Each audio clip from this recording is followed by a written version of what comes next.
and bring you on right now. How's that? Okay? That's good. There we are. Okay.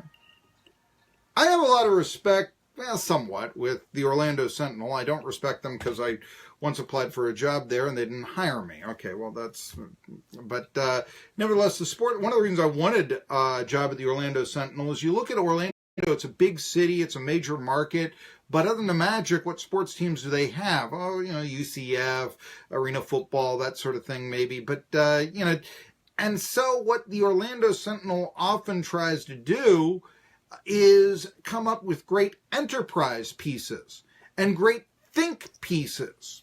For better or worse, Jamel Hill came from the Orlando Sentinel, and currently at the Orlando Sentinel is Matthew Murschel, who just wrote a column a couple of days ago that had a lot of people like myself buzzing about, where what he did is he ranked the top 20, he ranked the quarterback circumstances in the SEC from 1 to 14.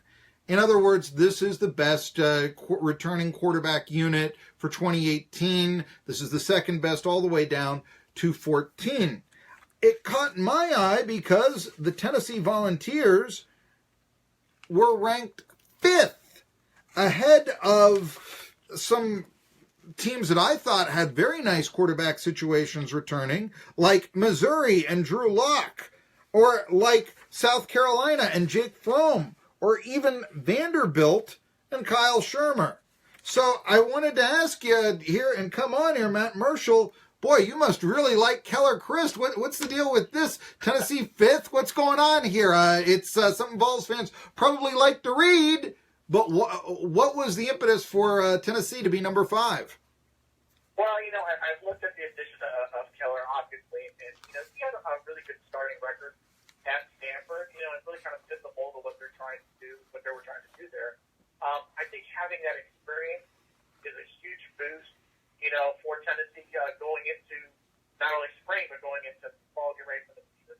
I thought, Jared Mortano did a good job last year as well, just under difficult situations and circumstances. And then Will McBride got a little bit of an opportunity to play as well. I think when you look as a whole, those are 3 talented quarterbacks. I think that's going to give them an excellent opportunity moving forward. And again, depending on what happens in spring, depending on who kind of makes the push forward as a starting spot, I think will determine just how far maybe this Volunteers quarterback situation will be. But having depth like that, though, is going to be key for them when they go into the first year under Jeremy Pruitt. Possibly, but I might look at this as I try to play devil's advocate with you.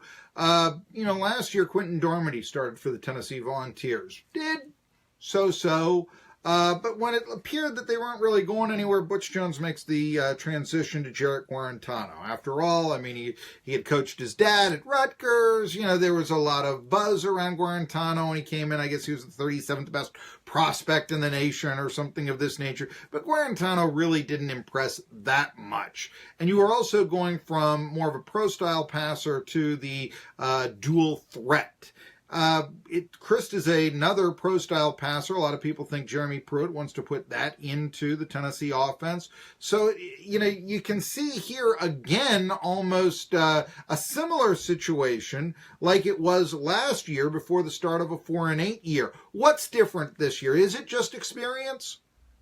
Yeah, I think it is. I think experience will be a huge factor. Listen, I think anytime you're thrown to a start and you have to go out there and play, especially when you're looking at the SEC and the schedule that you're forced to play, it's always going to be difficult when you're a freshman or if you're someone who has any starting experience whatsoever. So I could kind of, take a little bit of that learning curve, and you hope that maybe over the spring and the summer, maybe you can get and maybe take that next step. And then you got to factor in the new coaching staff. So you hope that, they have enough, experience in the springtime and enough chance to maybe get that offense under the books, that they can kind of move on from that. So I think that's where a guy like Keller is going to be able to help them out, having some of that starting experience under his belt, having played in the Pac-12. He's played in big-time games, so it's not like you got some 2 players who aren't going to have any sort of experience playing under the bright light. So to me, I think that's going to be key. For some of these other schools that I have ranked, they may have one great starter or one returning starter, but when you look at the whole of the position and you look at some of the behind them. They've got virtually no experience whatsoever. Some of them even have just freshmen coming in as maybe number 2 guys. So to me, that's why some of them maybe were ranked lower than some of these other schools that were ranked higher. I see. And so that was, I guess, what I was curious about, because, I mean, a lot of people think Drew Lock is going to be playing in the NFL. He's a future NFL starter in a lot of scouts' minds. The last thing in the last Butch Jones press conference, I remember him touting his love for Drew Lock. And to tell you the truth, although he had a poor freshman year, growing pains, if you will, ever since then he impressed, and certainly impressed a lot of Tennessee fans when he put up 50 points against them last year and 37 the year before with Missouri. Not the most talented team in the world. For that matter, we've seen in Tennessee, over at South Carolina, their quarterback and his name, and all of a sudden I realized that my printer has failed to print his name here. So help me with the name, because I'm having a mental block right now. The guy from Pennsylvania, 2-year starter, started when he should have been a senior. Who am I talking about? Jake Bentley. Thank you. I knew it began with a J, but I didn't have it written down here, so forgive me with that. But Jake Bentley, and for that matter, you've also got, and I mean, I think Kyle Shermer, I was high on him when he was a freshman, to be honest with you, over at Vanderbilt. And, he threw for a lot of yards against Tennessee last year, threw for a lot of yards against a lot of people. To tell you the truth, what I'm asking here is Locke, Bentley, Shermer. If you're not looking at backups, would you take all 3 of those quarterbacks ahead of anyone who could potentially be a starter at Tennessee? That's my question to you, Matt. Well, I think you want to take Locke. I mean, if you look at Locke and what he was able to do last year, let's not forget that there's Missouri's going to come in with an all-new offensive coordinator. Derek Dooley, sure. Your fans probably know, is coming in to be the offensive coordinator. I still think Locke obviously has a stronger, pedigree than some of these other guys. I think Jake Bentley's going to be strong as well. But, again, South Carolina's changing offensive coordinators. Some of these schools are kind of making some coordinator changes, whether they wanted to or not.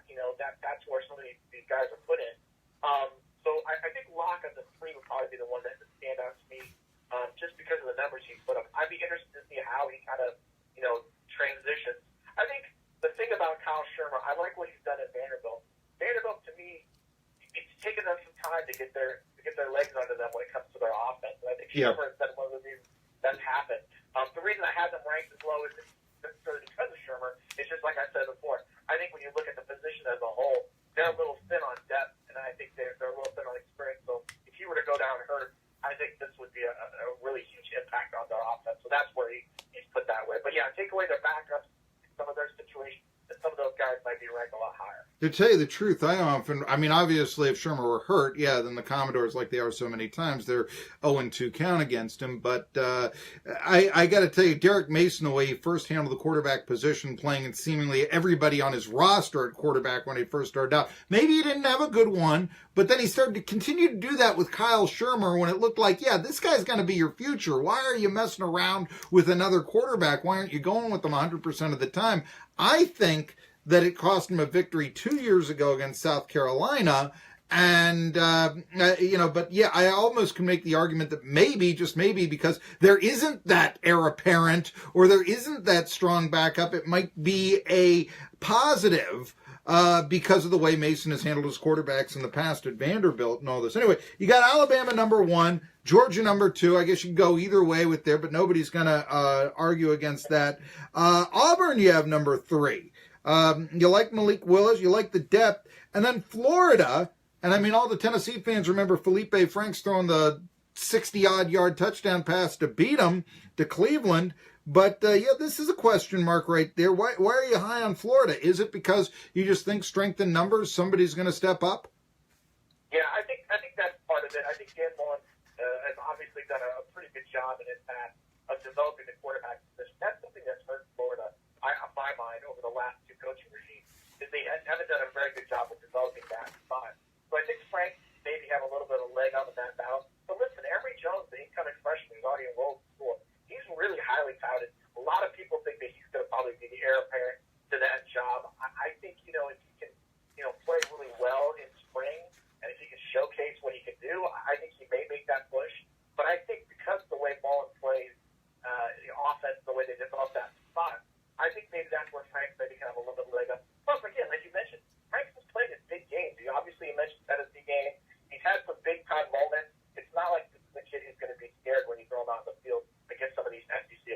No, let's go down the list just real quick here. Alabama number 1, Georgia 2, Auburn number 3, Florida number 4, Tennessee number 5. He likes Keller Christie, he likes the depth. Somebody's going to make it out. JT Shrout, maybe. Who knows? Texas A&M number 6, South Carolina with Jake Bentley number 7, Missouri with Drew Lock number 8, and this is because, as you said before, of depth. LSU number 9, Mississippi State with Nick Fitzgerald, not the worst quarterback in the world himself, is number 10. Ole Miss, losing Shea Patterson, is number 11. And so I am surprised that they're ranked ahead of Vandy with Kyle Shermer at 12. Arkansas, new coach Chad Morris, is number 13. And then Kentucky is number 14. No Babe Parilli on the horizon for them. Hey, Babe Parilli. Okay, there's a name from the pack. I can remember him, but I can't remember Jake Bentley. There you go. I do know about Matt Murschel, and you're going to know too, because he's writing good list columns. Tri-City Sports Now returning NASCAR Hall of Fame after this. Forgive me, I had a hard break right there. So I didn't do